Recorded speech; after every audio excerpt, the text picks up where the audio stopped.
hand, something that you talk about all the time. When an idea comes to you, that you run with it. Our creativity wants to be expressed, and it will come find us if we're not expressing it. Women will try to find different ways to do ministry and do it better, and they will try harder, and they will wear themselves out because that's what we're trained to do. To me, what's really powerful about this spiritual practice is the dancing, connecting to God through dance, but it's also doing it in community. Welcome to Created Creative. I'm Dawn. And I'm Ruth. Happy New Year! Happy New Year! Here we are, and a brand new year is upon us. Yes, it is coming up. Do you set resolutions? I do. The last few years, I've done a vision board, and I've had like a word of the year. No. Yes, I haven't settled on any of that. You haven't? I do have some friends. We set a word together, but we already got together, and it just felt too early. It was like before Christmas. Yeah. The words were not percolating. Yeah, I haven't gotten the vision board done for this year. I've mostly been reflecting on my one from last year, these last days. But Yeah. And you have such a huge thing in your first month.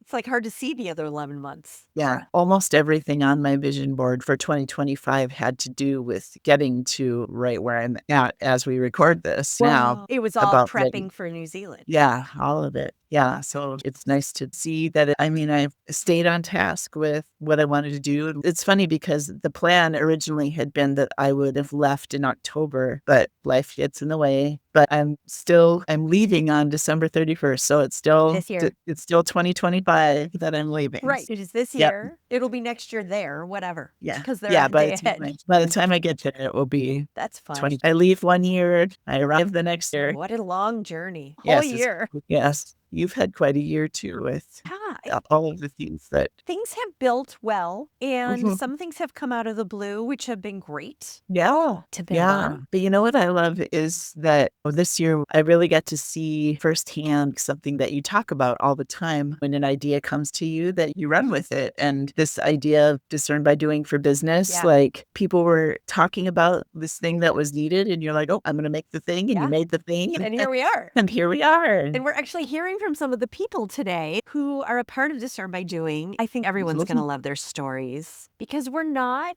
some places you can learn to run a business. You could just Google it. It'll tell you how to start a business. It's not businesses where people build them up to sell them. These are businesses that are coming from the people. They're like part of who they are. And so their story is embedded in what they're selling. And it's changing their lives in exactly the ways that they want, giving them financial freedom and more creative outlets for their lives, and to work together with other creative people and people that are building things. And being intentional about something you are building just for you is very powerful. It's very empowering. A business that you get to decide what it's going to be like. So first up, we have Diane. Hi, both of you. Hi, Diane. Thank you for making a second appearance on the pod. Sure. It's been a while. Yeah. Lots has happened. Diane, you were on our show Like 2 years. a long time ago. You were one of our very first guests. Yeah. And so we're glad that you're back. And for any of our listeners who maybe didn't hear your episode, could you take a moment to introduce yourself? Yeah, my name is Diane Harpster. I am a certified Zentangle teacher and artist that creates things using my Zentangle art. And I live in Nebraska. I'm a retired church worker of many years. And now I'm enjoying this phase of my life when I get to play with my creative joy. Love it.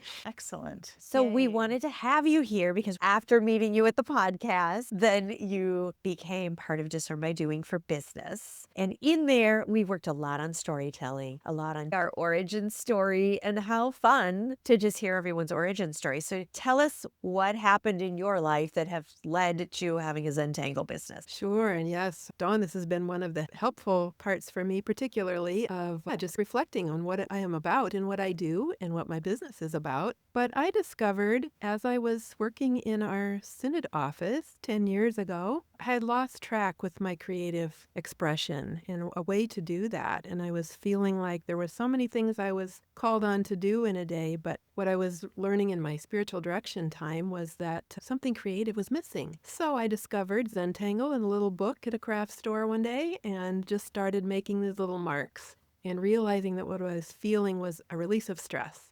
and a sense of calm that eventually over time began to go with me into my day beyond my creating time. Love it. So that was where it began. What was going on? You were working at the Synod office. What other stresses? There were also some family stresses, some difficulties with some family members that I was responsible for being present in, and just realize that so often, I think what we do is in our caring for others, we lose track of our own ways that self-care keeps us in the game and keeps us present with others. So I found that that was another way that Zentangle helped me just to be present and to be able to do all the things, and also to create that little oasis of self-care for myself. So what would happen if someone engages with your business? What would it mean? I offer that kind of a space to other people through my teaching. I became a certified Zentangle teacher. I do one-on-one individual classes. You can sign up for it. We'll make a time together. We'll spend about an hour and a half. I will walk you through the Zentangle process, the steps, how it works, what it's intended to do, how it works for me, and get you started on your own journey. The other thing you can find on my website are the kinds of things that I create that range from original art to stickers and magnets and prints and things like that. But I really, through my time in Discern by Doing, have been really discerning how the teaching part for me that brings me so much joy, how I might put that out there for more people. Yes. And you have group classes because we've been Yes. talking every week. I know that there's group classes. Exactly. I like to work with spiritual-based groups because I found one of the early experiences for me was that I could combine my quiet creating time with my devotional prayer time. And it just works naturally with things like breath prayer, welcoming prayer, those kinds of things that just bring us back to ourselves and to our center. I do this online. I do it in person. There's so many ways we can do I this. feel like there's a way in where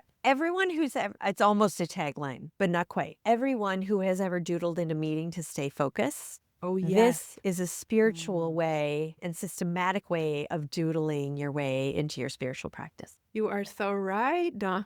How many times someone comes to a class and say, oh, I've always loved to doodle. Yeah. And I just spoke with a woman yesterday who was inquiring about something for their church, how her daughter is doodling all the time in her books at school, and sharing with her that a study was done of people who listen to a 2-minute voice message. And those who are doodling, doing something with their hands while they listened, retain 30% more of the content of that message when quizzed on it afterwards. So it truly, that action helps you listen, helps you focus. It's scientifically proven. I love that. Isn't that great? That's so great. Diane, could you talk a bit about what are some of the ways that the Discern by Doing class has been helpful to you? So many ways from the very start. I was going through a time when I was feeling quite a bit unfocused, actually, and not sure what the next steps for me were in pursuing this and having a little trouble focusing on one area or the other. And through Discern by Doing and being in a cohort with others who are exploring the same path, I find that it brings up among us similar questions and experiences, and we learn from each other along the way, which is very helpful. And also the ways that the theme of each week calls me to explore parts that maybe I have either avoided because they're uncomfortable or they feel difficult and not fun, but they're necessary. And also just helping me to hone in on my story through all of the pieces. There's so many pieces to having a small business, from the messaging, the marketing, the financial pieces, all the techie stuff, and there's so much to learn. And I feel like this has been helping me to focus in a little bit more on what do I need to do right now? What's the next thing? And we're doing sort of the minimum viable option so that it is a business. And yet all of the pieces will be covered so that it is a stable, sustainable business. Yes, I'm enjoying the way it comes to us each week with new things to consider, but also giving us the time to pace ourselves. And in fact, in conversation with one of the other members of my cohort, we have realized that we don't have to pressure ourselves to do all the things all at once, but we've got the resources there. And when the time is right, we have the ability then to know what we need to explore and where we can move. So just so people know, it's for people that have just started their business, their first 100,000, and you're putting all the pieces in place in order to have a sustainable long-term side income. We are not buying out mergers and acquisitions or having corporate takeovers or anything like that. These are businesses that are about the people who are doing them in a nice pace to create alongside ministry. I love, Diane, how you have taken a journey into owning this story. It's really key, and you've helped me to think about that. in a more intentional way. So who should find you? I did this class with our confirmation families the other night, and a couple of the stories afterward caused me to think about my own story and the people who benefit from this. One of the moms who said, I knew this was a thing. I did this with you a couple of years ago, but I don't give myself time to do this. That realization that we can make choices about the time that we give ourselves for something like this. The person who came to the class and felt her day had been full and she still had more to do afterwards, and she realized how she was just having trouble slowing down at first until she sat with it for a time. And then she started to feel it. But how those people who, like many of us, who feel stressed and just rushed and so much to accomplish, and that person can find benefit from Zentangle. The person who has just felt that lost sense of connection with their creative self and hearing that inner voice, that is the kind of person too who naturally clicks with this way of quiet creativity. It seems like a good reason to sign up for an ongoing class with you if people don't set aside time. Yes. Oh, and that is the thing I'm exploring as part of my work with you in Discern by Doing this next year, a monthly opportunity for people to join a group that will be ongoing. And that's just something I have not done intentionally. So it feels like the next right thing for me. Awesome. I just keep coming in my own story back to that idea that we were all created to create and that there is something in us. I had a one-on-one class with a woman this past week who started out with me saying, our creativity wants to be expressed and it will come find us if we're not expressing it.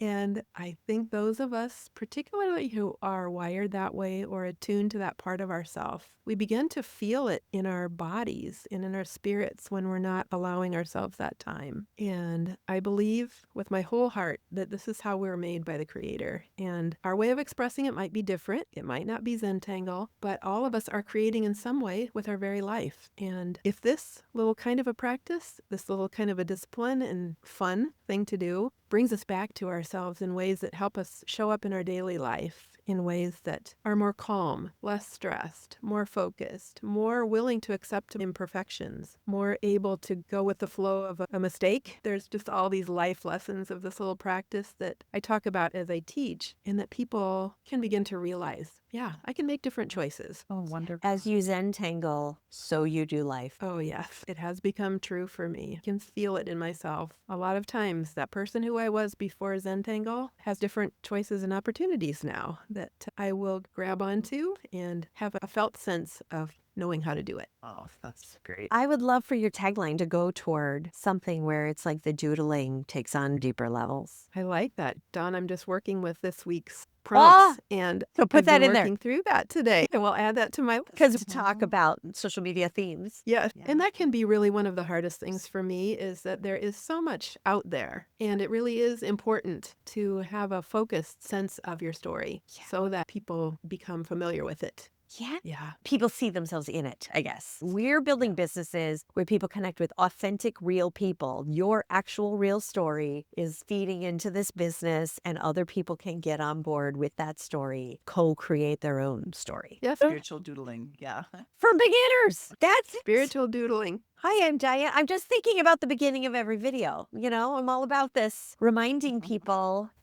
It's a version of an elevator speech. Yeah, I think also the thing that we do, because I've taken a lot of learn to run a business courses of all lengths and sizes, is we're doing it in a way that allows for kind of a mainline understanding of God. And it is not manifesting your business, or whenever there is a spiritual practice involved with business, it is often kind of new agey. And then I'm always having to interpret. And we're not saying God will give you riches if you're a good person. And it's nothing like that. It's just another version of your gifts that is going to be given to people in a different way. And the structure is slightly different than doing ministry, but we're paid for ministry too. There are all kinds of ways to connect with God, with Creator, with one another. And I don't care what faith tradition it is. I think all of us as humans, we come from the same place. We long for connection with that something greater. And we all have our different ways, but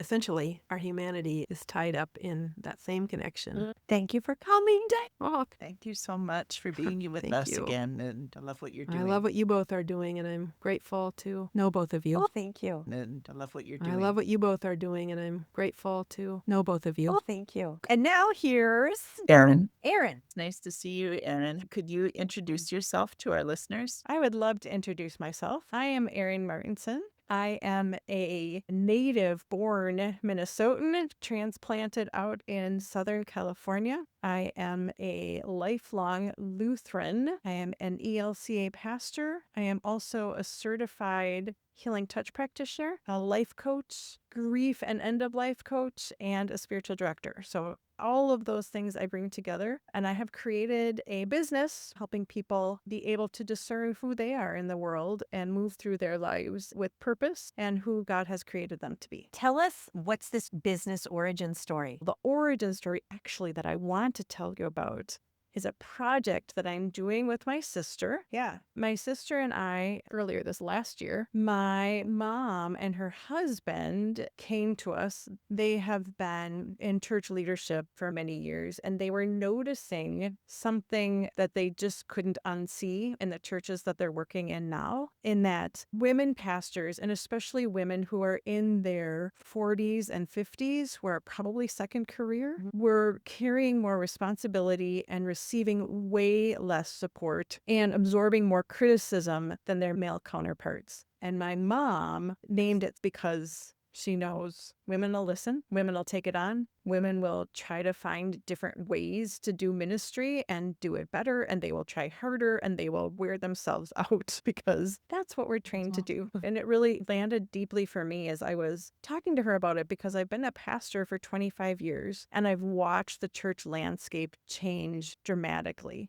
We are in this is such a sad way to put it, but we're kind of in a church recession, right? There are less people going to our churches, and there's less volunteers, there's less people wanting to get involved, there's less people who are putting themselves forward, and there are more women pastors who feel responsible for taking everything on and do because of the shift, because they feel responsible for making sure that the church is healthy and whole through any kind of cultural shifts, right? And when I talk to my sister about that, she brings her perspective from outside the church, but also her work is with personal training and coaching women in their 50s and 60s. Like, that's what she does. She works with these women who are outside the church, and she's seeing that on the outside of the church too. But then as she goes in and is a volunteer in the church, she sees some of these discrepancies as well and noticing that there's a gap. And so as we talked about it, we thought, you know what, we can really come together and work to help women create not autonomy, but strength within themselves, right? So the women pastors can be stronger and know more of who they are and build up community around them so that they can find their own support and ways to move forward, which honors their way of being and their church community and the communities that they're in. And so that is how Strong Her Ministry Collective was created. And the goal is to walk with women in ministry through a whole cycle, like a whole year cycle, because there are times of year when we have the space and capacity to be able to take on more, and there's times when we really need to let it rest. So that's what we're looking at doing this next year. Yes. Love it. Yes. So how anyway. has Discern by Doing for Business been helpful to you as you're getting this going? So Discern by Doing Business has been really helpful for me in thinking about what are my areas of connectivity. Where do I need to connect with people? Where do I need more help? Where do I need more support so that I can be a support for others? It has been helpful in thinking about the tools that I have that I can use that are usable for others in ways to connect. It has been helpful in thinking about the connections that I already do have. It has been helpful in hearing other people's stories where they're seeing their gifts. It has been helpful in reminding me that our work as leaders in the church is not just about bringing people in to sit in the pews. It is about how the heck do we get out and be the church out in the world. And And that means so many different things to so many different people. But it really, our work at going out isn't about how we're collecting people to bring them back in. It is about how we are living out God's purpose for us and being out, like telling the story and being that light in the world where people are, and learning to tell how we are connected by being connected. So good. What would you say to someone considering being in this? How would they know they should be in Discern by Doing for business? I would say that as humans, we are all gifted and we are all created for a purpose. And sometimes we need others to help us be able to really see where our giftedness is a light for the world. And that is true whether it is in telling God's story in the world or just telling who we are in the world. Because I think we're called to be connected with one another. And we can't connect with one another if we can't be open about who we already are and what we have to offer. And I think Discern by Doing is helpful in getting started on that path of being able to tell the story, of being able to do the work. Because sometimes we have to actually start in the doing before we can tell, right? We have to get ourselves moving before we can actually shout from the mountaintops. We have to start on the journey before we can tell about what the journey is. We're very like, let's just try it and not really know what the great idea is when we're starting. Yeah. Right. So you have settled into a great idea. Sometimes you just have to get started and then know, even if you're started in a certain direction, as you're discerning, it is a constant shifting, just little by little, not like 180s and making yourself dizzy. But sometimes you do have to be attentive to the regular shifting your direction so you can make sure that you are heading in a direction that you'd like to go. And sometimes you start heading in that direction and you think, oh, no, that is not at all where I want to go. And then it's a bigger shift. Yep. But unless you start getting closer, you can't always see if that's where you're wanting to be. Absolutely. Right. Yeah. Right. So you have settled into a great idea. What kinds of people should contact you about that program? For the Strong Her Ministry Strong Her. Collective, we are looking for people who are in church leadership, primarily women pastors, but any kind of women in church leadership who are looking for ways to discern their call, to be able to hear God more in the work. People who might want to have some, because my sister does personal training. So it includes having physical activity, like having a workout schedule for yourself, and also nutrition. So you are taking care of your whole self, mind, body, soul, and spirit. Like all of it together is in the work, learning how to care for yourself. That Comprehensive. I think it's going to be such a valuable program. I'm so excited about it for you and for everybody. Yay. Thank you.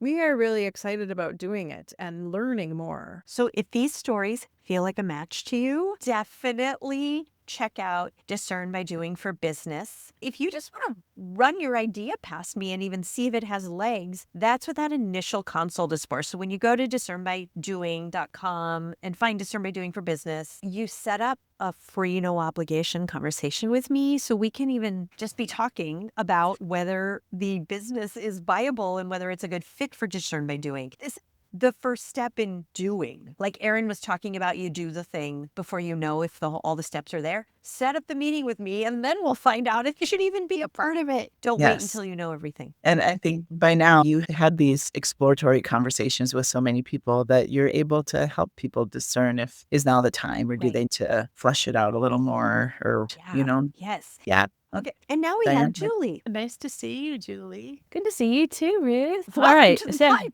it's good to be back. Yes. It's been a long time since we had you on the podcast. Would you mind taking a moment to introduce yourself for our listeners who maybe didn't catch your first episode? Yes, I'm Julie Hoplamazian. I am an Episcopal priest and the founder of Faith on Pointe, a ministry that exists at the intersection of ballet and theology. I teach ballet as a spiritual practice. That sounds good.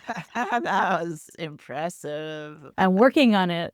We work in Discern by Doing for business on our stories and our bios and A+. We're not doing it for letter grades, but that was But if so we good. were, yes. Thanks. So we're talking to each person to share their origin story. And so could you tell us a little more about how Faith on Pointe evolved? I'll do my best. This is what I have not gotten good at is like the short story. We'll help you. Faith on Pointe, I think, lived in me for a long time before I knew how to materialize it. The origin story is I was teaching adult beginner ballet at a studio here in the city and just really discovered that the language I was using to teach was very spiritual in nature and came from a place of my own understanding of faith and my own expressed spirituality. There were a lot of different light bulb moments in those years that I taught ballet. And this just feels so much more than just a physical thing. So that was the seed, and it germinated for a long time. And then the pandemic hit and we were stuck at home, and I had an opportunity to just be by myself for a week. And I was like, I'm just going to do it. And I took like a whole bunch of books from Athanasius on the Incarnation, because I do the patristic fathers a lot. I am Armenian, so they are deeply embedded in the faith that I grew up in. But everything from Athanasius to John Philip Newell and everything in between, and just did a deep dive in where is a theology that I really feel in my body when I dance, and how does that work theologically? So I developed a 6-week course that looks at what I believe are the fundamental common touch points that ballet and theology share. And then out of that really just grew this. I was living alongside it, and then it morphed into, I had a weekly class that I was teaching. And that has really become the centerpiece of Faith on Pointe, is just this weekly community. And the people who take the 6-week signature course then come to that weekly class because it allows them to continue that practice of dancing as a spiritual practice. So that, I think, is the origin story. How'd I do, Dawn? Really good. Why does the world need another spiritual practice? Why does the world need another spiritual practice? I don't think this practice exists anywhere yet. And I don't think so. I would love this to be more than something I do on Zoom with ministers. I would love to bring this into dance studios too. I live like 10 minutes from Juilliard. I would love to just walk over there and be like, let's get you out of your bodies and minds, and let's find some integration there. Give you some language for this that dance can be something meaningful for you after your body can't do it professionally anymore. And speaking from experience, my body can do a fraction of what it used to be able to do. I take a weekly ballet class, and in class this morning, I was just like, man, jumping is just so hard. I don't jump anymore. I skip it. Petite Allegro, not for Dawn. I used to be a really good jumper. That was always my strength. I was never a good turner, but I was a really good jumper. Okay. I had strong legs, and I loved to jump. I loved doing the Grand Allegro across the floor.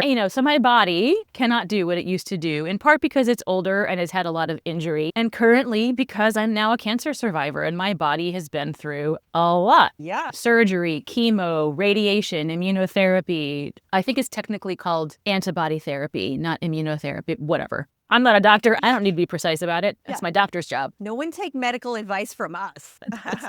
So it was like from beginning to end, like 15 months, something like that, of treatment. 16 months. It was a long time. And it does a lot to your body. And dancing, as limited as I was one of the only things keeping me connected to my body while it was going through hell. So many cancer patients talk about feeling like their body has betrayed them, which was something I definitely felt. There were many dark nights of the soul. There was a lot of grief and anger, and this is so unfair. Working through that, I still, number one, I had this community to come back to, and that was huge. It wasn't just me taking myself to a ballet class. It was me being part of this community that was holding me.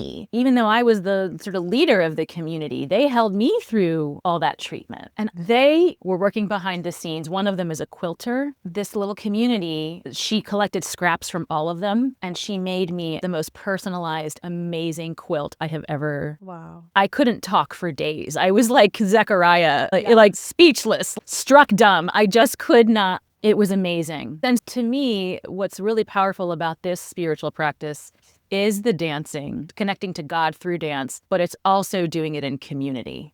So tell me, we're talking from the point of view of dancers. Who should find you? Who needs Faith on Pointe? Anybody who has had an emotional response to ballet, to dance. If you took it as a kid and you just felt so good when you did it, but then I had 2 left feet, or my teacher told me I would never be a professional, I just left. Or like even I never danced professionally. I trained and I stopped when I was around 16 or so. I started when I was 3. I danced pretty seriously, but I feel like I was lucky that I got off the train before it became a job and became something that was just a business. And so preserving that sort of first love it never left me. And I think for folks who feel like they still can connect emotionally in a positive way to dance and to ballet particularly, those are the folks I would love to find me. I would also love dancers who want to have a different kind of experience in a ballet class. And dancers who, I think if you're a dancer and you're still dancing and maybe you've retired, there is probably it's given that there's an emotional connection to dancing. They love to dance. They did it professionally, but they're so used to the studio experience where you're always looking in the mirror and how's my turnout and my arm is sagging and I got to get my elbow back up. And if you're constantly in the studio mode, then you're in the mode of judgment. You're in the mode of self-correction, talking to yourself usually in very unkind ways, or at least in some judgmental ways. To me, ballet is a very heart-centered physical practice. I think the movement emanates from the heart. I think that's the point of origin from which the movement flows and from where the energy flows. And so to help dancers connect to that, not just to be a better dancer, but to be a better human, to really feel like a whole person, that is who I'd love to find me also. I love it. Yes. And what are some ways that the Discern by Doing for Business group has been helpful for you as your business evolves? Oh my gosh. Well, first of all, it's given structure to the actions that I take, like having to set goals and define really clearly how to get there. And it feels like it should have been a no-brainer, but it wasn't. And I'm really, really grateful. And honestly, this week, I'm a little behind on my goal, but it's good to know that. Now I have a sheet clearly details and outlines what I'm supposed to be doing to the goal of I'd like to double the number of people who are part of Faith on Pointe right now. It's really exposed a lot of my insecurities and fears. I think that's been really helpful. The things that hold you back from growing your business. I hate using that word, but we even talk about that. Where are the ick factors for you? Yes. There are always people coming to my classes who have danced professionally, and I still, to this day, have a lot of imposter syndrome because I'm they actually can move better than I can. And yet they're coming because you also are a trained theologian. Well, that's the thing. The people who actually come and struggle with it the most and then benefit from it the most are people who have a serious dance background. They're they have to get out of that dancer brain and connect their heart to what they're doing. Discern by Doing is allowing you to own your brilliance. I hope so. Yeah, I have noticed because I've set these goals, and one of the things that I've been trying to do really intentionally is putting out on social media things that feel authentic to me, that also are a positive contribution to that ecosystem. I try to do more creating and less doom scrolling, and that's been really good. And I'm noticing that I'm learning a lot about what you think the intended effect of something is might not be the intended effect, but it has another effect. And having increased what I've been putting on socials, so many people are oh my gosh, I love seeing your videos. They mean so much to me. It's so great to see. I'm so glad to see you thriving, and I love the message. I love what you're putting out. So realizing that these are the sermon vignettes from Faith on Pointe. That's what that is. And I'm okay with that. I don't need this to be one giant advertisement. I want it to be this is a gift to you in some way. And then a podcast has found me. There was another colleague who noticed what I was posting, and she was I could love to have you on my podcast. I was oh, I never would have thought to reach out to you. Right. And then through that, people who have heard that podcast have reached out to me. Yes. Just, Once people hear, they are interested. Our game is to get this in front of more people. Yeah. And I think what I've learned is develop the plan that works for you, that is authentic and aligned into it.